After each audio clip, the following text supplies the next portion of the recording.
સાબરકાંઠાથી આવી રહ્યા છે મોટા સમાચાર। ઇલોલ ગામે પ્રદૂષિત પાણીથી લોકોમાં રોષ, પાણી પુરવઠા લાઇનમાં અનેક લીકેજ, ચામડીના રોગોની ભીતિ, 4 વર્ષથી રજૂઆતો છતાં ઉકેલ નહીં। હિંમતનગર તાલુકાના ઇલોલ ગામમાં પ્રદૂષિત પાણીની સમસ્યા ગંભીર બની રહી છે, જેના કારણે ગ્રામજનોમાં ભારે રોષ જોવા મળી રહ્યો છે। હિંમતનગરથી ઇલોલ જતા પાણી પુરવઠાની લાઇનમાં અનેક જગ્યાએ ભંગાર અને લીકેજ હોવાનું સામે આવ્યું છે। પ્રાપ્ત માહિતી મુજબ પાણી પુરવઠા વિભાગ દ્વારા ઇરિગેશનનું પાણી સપ્લાય કરવામાં આવ્યું છે, પરંતુ તે પાણી ખૂબ જ પ્રદૂષિત હોવાનું સ્થાનિકો જણાવી રહ્યા છે, જેના કારણે ગામમાં ચામડીના રોગ સહિત અન્ય આરોગ્ય સમસ્યાઓ ઊભી થઈ રહી છે। ગ્રામજનો દ્વારા અનેકવાર મૌખિક તેમજ લેખિત રજૂઆતો કરવા છતાં હજુ સુધી કોઈ અસરકારક પગલાં લેવામાં આવ્યા નથી। આ અંગે અધિકારીઓને જાણ કરતાં તેઓ એકબીજા પર જવાબદારી ઠાલવી રહ્યા હોવાના આક્ષેપો પણ થયા છે। સ્થળ પર કરાયેલા સર્વે દરમિયાન ઇલોલ હિંમતનગર રોડ પર આશરે 6 થી 7 જગ્યાએ પાઇપલાઇન લીકેજ જોવા મળ્યું હતું, જેમાંથી પાણી સતત વહેતું હોવાથી બગાડ થઈ રહ્યો છે। લીકેજની જગ્યાએ પાણીના કાદવમાં જાનવરો બેઠેલા જોવા મળ્યા હતા, જે સ્વચ્છતાની સ્થિતિ પર પ્રશ્નો ઊભા કરે છે। સ્થાનિક ખેડૂતોનું કહેવું છે કે આ લીકેજના કારણે તેમના ખેતરોમાં પણ નુકસાન થઈ રહ્યું છે। તેમણે પણ અનેક વખત પાણી પુરવઠા વિભાગમાં રજૂઆત કરી છે, પરંતુ હજુ સુધી કોઈ નિરાકરણ આવ્યું નથી।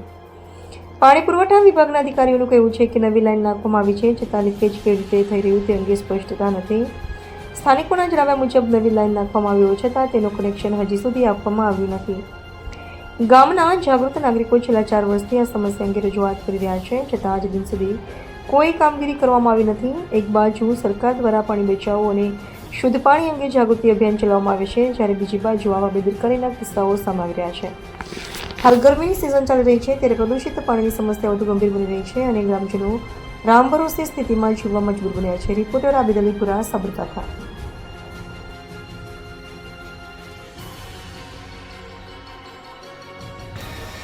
આ જુઓ, આખું આ ભંગાર પડી ગયું છે। આ પાણી પુરવઠાની લાઈન જાય છે, બરાબર છે। કેટલી વાર કમ્પ્લેન કરેલી છે અગાઉ પણ, અને આ મારા ઝાડા જે વાયેલા છે એ બહુ મોંઘા ઝાડા વાયેલા છે, અને એ ઝાડાની આખી પત્તરની ઠોકાઈ જાય છે। સતત પાણી મળે ને તો એ આ ઝાડું નુકસાનકારક છે મને પાણીનું, એટલે આ માટે ઘણીવાર કમ્પ્લેનો કરી છે પણ કોઈ સાંભળતું નથી।